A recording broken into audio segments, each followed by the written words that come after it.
Right, hi Michael. Hi Joe. Are you okay? Yeah, fine. Yeah, okay, so we've met at Wollaton Park. We're going to have a bit of a walk round and we're going to make a bit of a film. Why are we both here, do you think? Well, we're both here to talk about brain damage. Because we've both got a brain injury. Yeah. We'll go for a walk and we'll start from there. Yeah. Okay.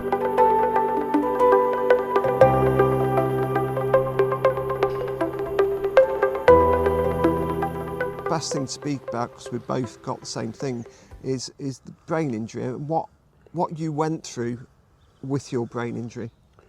I think the interesting thing is we haven't got the same thing at all, because yours was a blow, whereas mine was a stroke. That's right. You know, and yet our attitudes are the same. We think exactly the same way. Yeah. The wonderful thing about people who've had a stroke is people listen to them. You know, when we go to Headway and everywhere, people are very patient and they listen carefully, which I think is important. And anyway, sorry, what happened to me? Right, I was head of the biggest international school in Jamaica. I was running the school online, remotely, with 6 hours time difference from Chatterton, which is ironic because my brain injury has really affected my IT skills. Yeah. Very poor at them now, but thank you. You've helped me with the whatever TPC, whatever it is. GPT, yeah. Yeah, that's really helped me to find a lot of stuff. Yeah. In fact, a lot of my talk is going to be based on that. So if you like, that's people with brain injuries helping each other, which is wonderful. Yeah, I agree. And in fact, just to carry on, I do find the stimulus we get from other people who've had brain injuries, because mine is obviously relatively mild compared to a lot of people's. Yeah. It's fantastic what they do.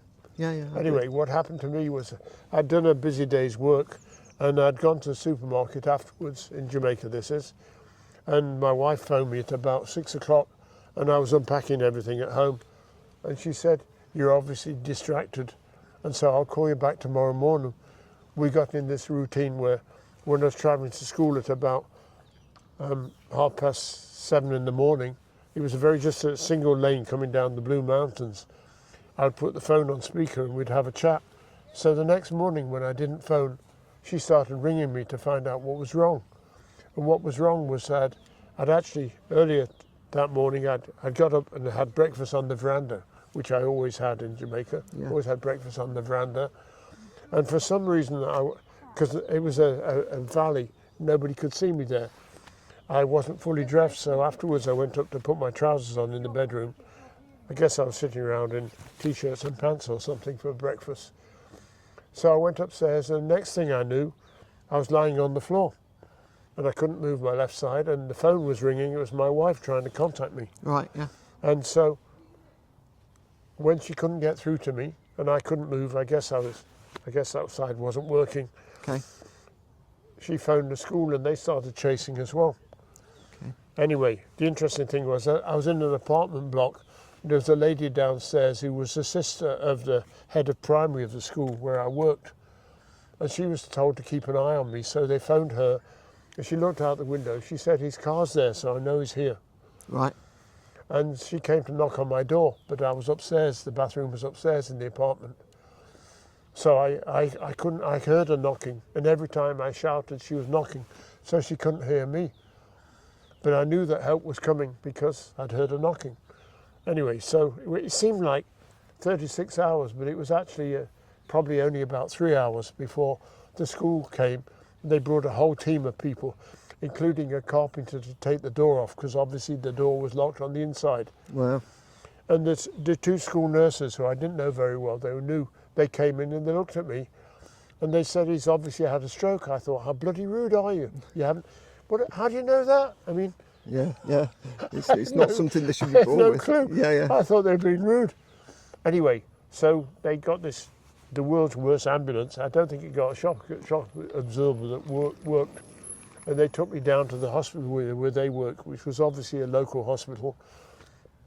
And it was pretty horrible. But anyway, they put me in a bed in a single room and looked after me for a bit. And then my family, they've been fantastic. I mean, my daughter dropped everything. She was at Newcastle University and I didn't understand this. So she dropped everything and got on the plane to get to Jamaica as quickly as she could.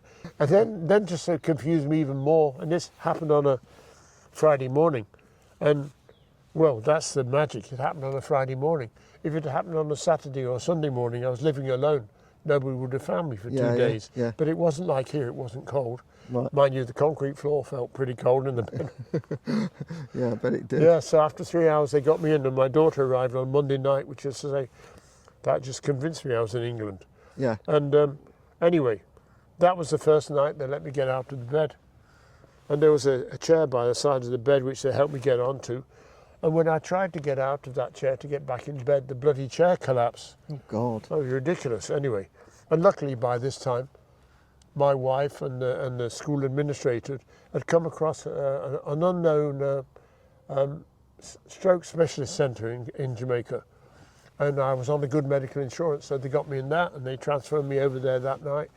And really, I had 5 weeks in that specialist centre, and I think that's why I've recovered so well. Right, yeah. Because I was getting something like 3 hours of attention every day, you know, with speech lessons and physio lessons. It was marvellous. Brilliant. And also, they understood me. They let me, I love walking, so they encouraged me to walk around the grounds, Wow, yeah. which was marvellous. Yeah. But then, of course, the medical insurance came home, ran out, and my daughter got me on the flight back to Britain with their permission. The doctor said I was fit enough to fly, and I arrived back, and I came back to England on my birthday, which is July the 5th. And so July the 6th, I had an appointment with my GP, and he said to me, I wouldn't let you on a plane for 6 months. I said, how the hell do you think I got here? I didn't come by boat. Anyway, the reason that was important was because my contract was such that they would hold the job for me for 6 months. Mm. But then they insisted that for the last 2 months I'd be back at Jamaica so they could assess in Jamaica. Yeah, yeah. Because you couldn't get anything done quickly on the NHS. So we actually paid for somebody to come and give me lessons at home. Right, okay. We funded that ourselves, and then they insisted on me going back to Jamaica, and my wife came back with me.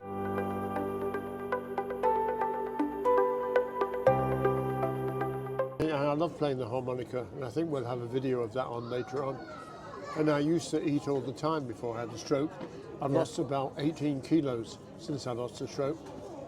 Just not interested in eating. The only time I wouldn't eat otherwise was if I was going to play the harmonica, because you get food stuck in the reeds and it costs you 40 quid each time you've got to replace the harmonica. Wow. So it's the only time I wouldn't be greedy. No. Actually, there is another one that goes along with that, because I guess as I was always playing in bars, I was drinking a lot. And since I come back from practicing in Belper every week, I find I get a lot of cramp at night. And I guess it's because I haven't got enough booze in my system. Yeah, we've all got that story, haven't we?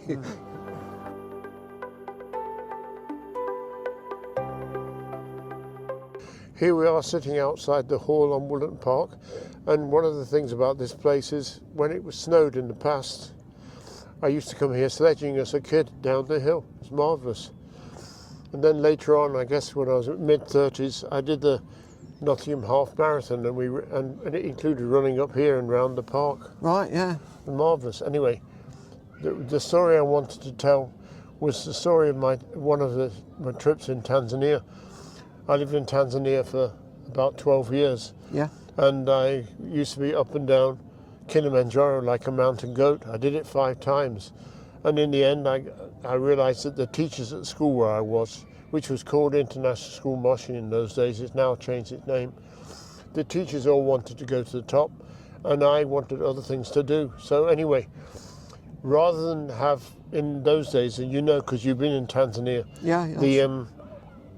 on the Kilimanjaro, which is the biggest standalone volcano in the world. It's about 300 miles to drive around the base of it. Wow. Normally, big mountains like that are part of a chain. This one stands on its own. And if you actually look at the map of East Africa, you'll see the border between Kenya and Tanzania goes around Kilimanjaro. And the reason for that is, classic colonialism, that Queen Victoria's relative was the Kaiser in charge of Germany. Yeah. And he gave her Kilimanjaro as a gift. Wow. So that's why, although you might see it advertised that Kilimanjaro's in Kenya, it isn't. It's in Tanzania completely. Okay, yeah. Yes, so I did many trips. In fact, look at the deer there. Oh, yeah. Can you see that? Yeah. Yeah, they're really going for it, aren't they?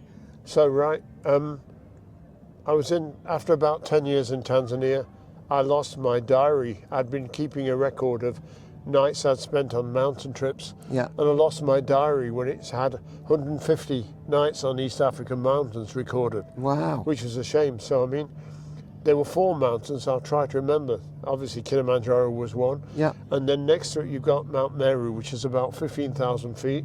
And it's a very spectacular volcano, which I did a couple of times.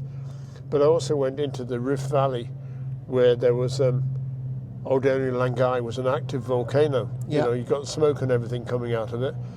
I did that with Kilimanjaro Mountain Club because I was chairman of the mountain club for quite a lot of the time.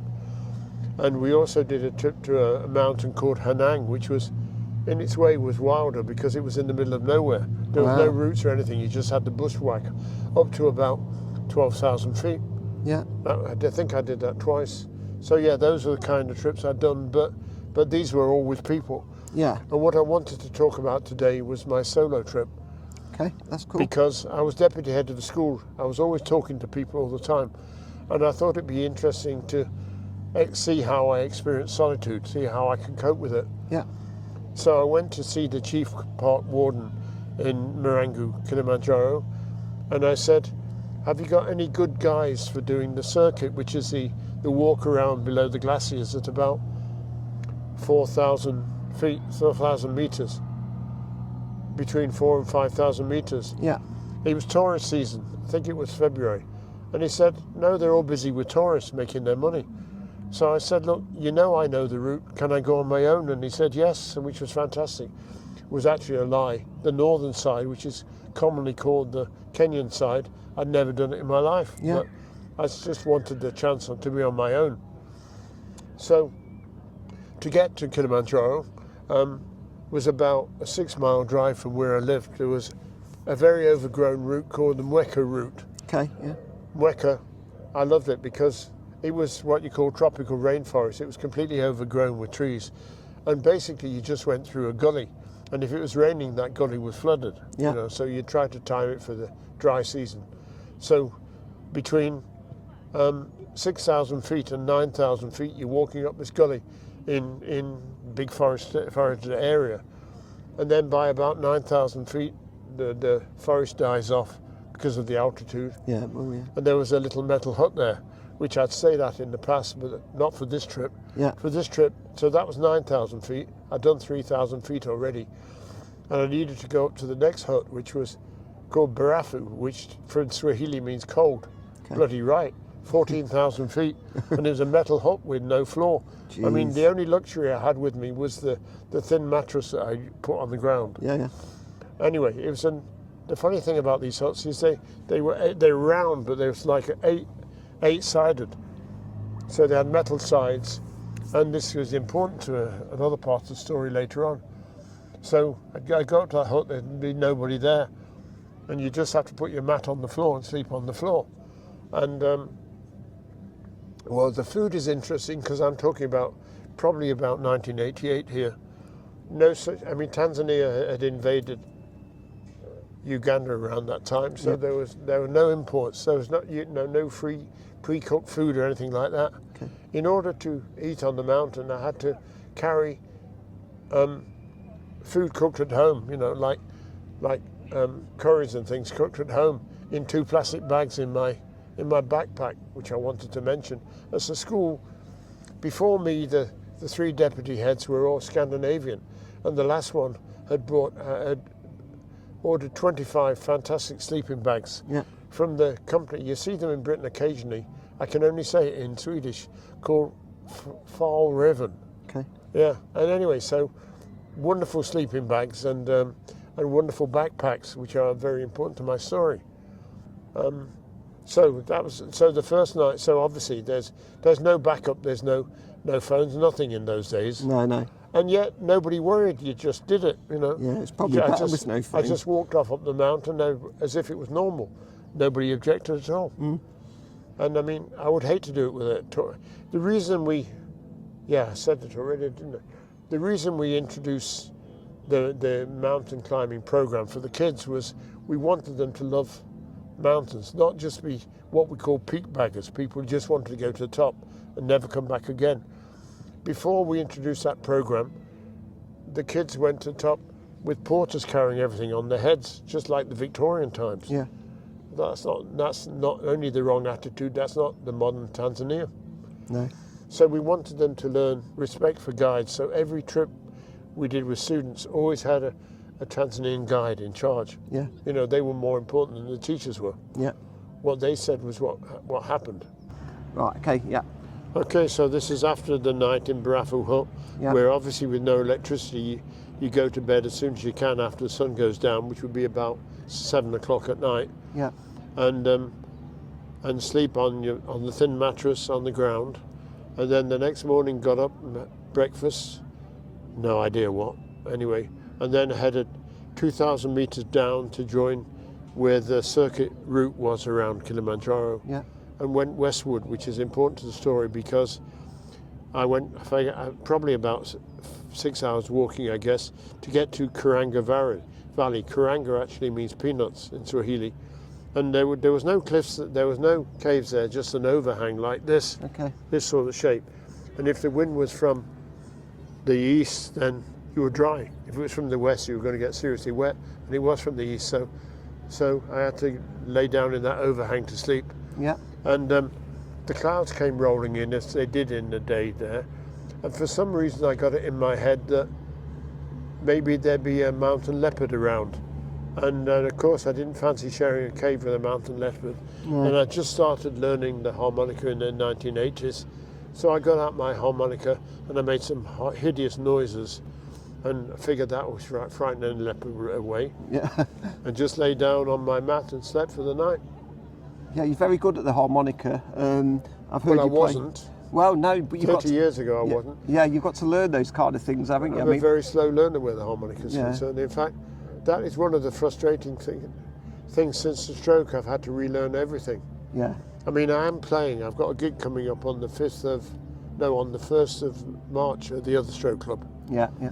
I'm playing every week in Belpo, practicing with the head of the Other Stroke Club, and he plays piano, and so we're playing then. Yeah.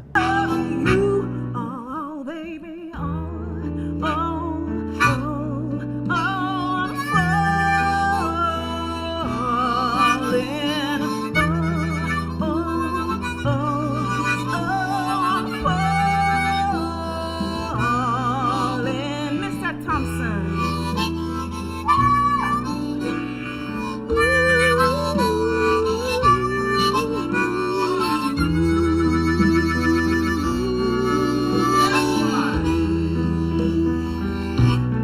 Oh, baby,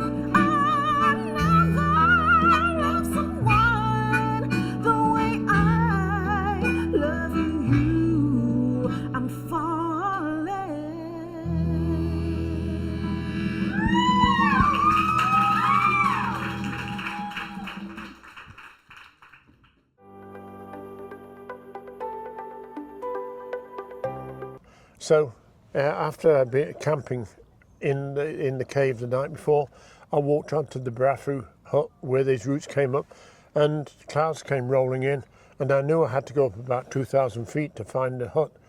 And the clouds were rolling in, and you were just looking for cairns, piles of rocks, Yeah. and you couldn't see them. So I had to get out my compass. I'd never ever used a compass. So I had to calculate the route on a compass, and I walked for hours, 2 or 3 hours up looking for this little hut. And then luckily enough, the clouds cleared, and I had walked 50 meters past the hut, and there it was. Wow. And it was one of these metal huts with nothing on the floor, Yeah. as I described before. But the 8 sides comes in crucial here, because at the top where they join the ceiling, there's a little gap.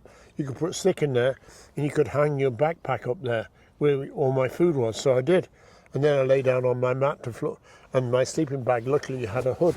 which was a good job because that place was infested by mice. Oh, God. And I spent the whole night sleeping on the floor there, feeling the mice running across my chest. Really? Yeah. Wow. But luckily I had the sleeping bags zipped up tight, so they're on the outside. God, that's scary. It's a good job they weren't rats. Well, 'cause they're mice. Yeah. Mice are not as scary as rats, but they're both scary. They're actually what you call side stripe mice, very small. Right, okay. Story, Michael. You said about Peaky Blinders, and when I was in the QMC having my school put on, across from me on the bed there was, I don't know obviously, but everyone that was there told me, was a guy called Benjamin Zephaniah, who is one of my favourites. I had all his books everywhere. You mean the poet? Yeah. He was in the bed across from me, and unfortunately, I don't think it was in QMC, but it was where they took him. He actually died through a brain injury problem as well. So I'm not saying it's one of my favourite stories.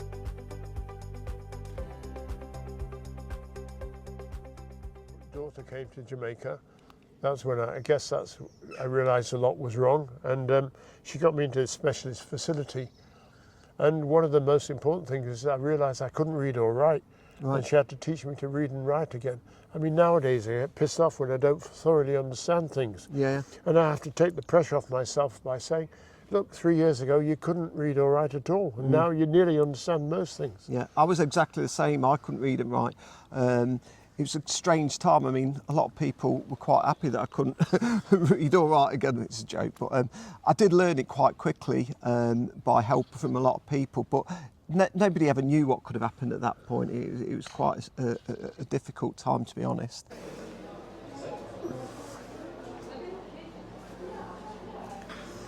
You getting your own hats? I don't know. It's a possibility. I'm obsessed with hats. And ever since the hat shop closed in the Derby on. There's a few there. Get one of them. They're a bit bad. They're beautifully bad taste. There's nothing wrong with a bad taste hat every once in a while.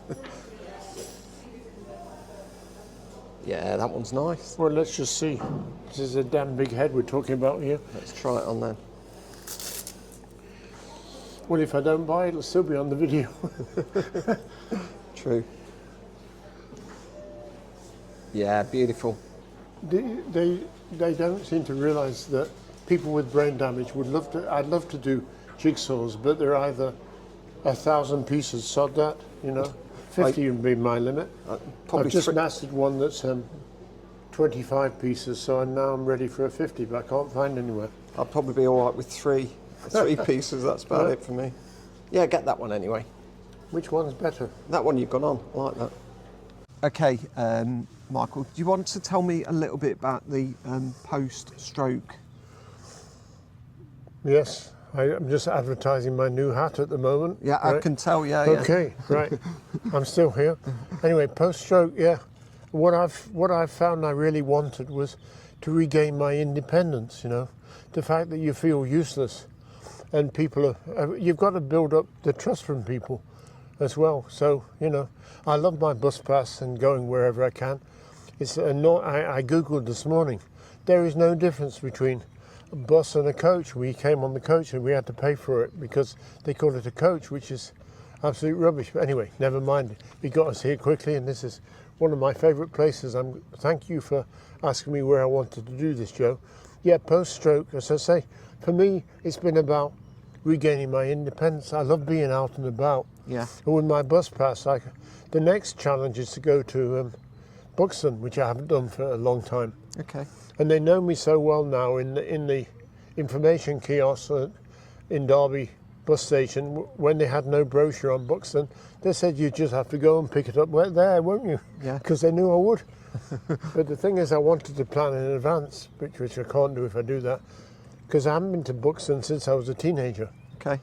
I mean, that's the interesting thing. I mean, my life was in Nottingham, but we couldn't get a house in Nottingham in time to get my son in school, so that's why we're in Derby. But it's been fun because I'm finding out about Derby. Yeah. When you talk about street names, I never know them.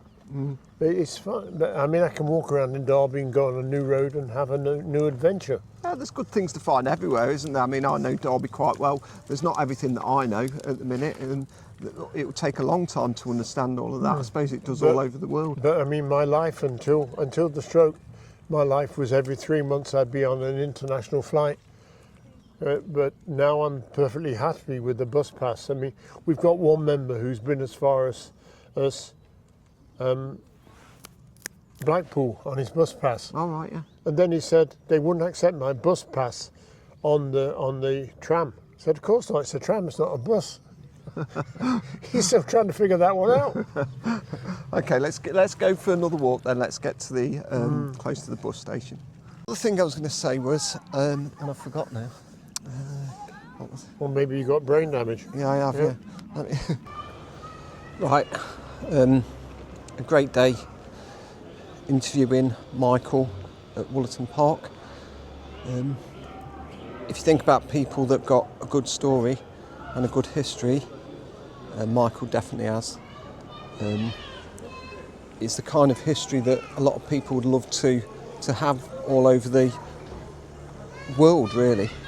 And it just goes to show that it doesn't really matter having a brain injury. You can still do very positive things in your life. Thank you, Michael. It's been very good.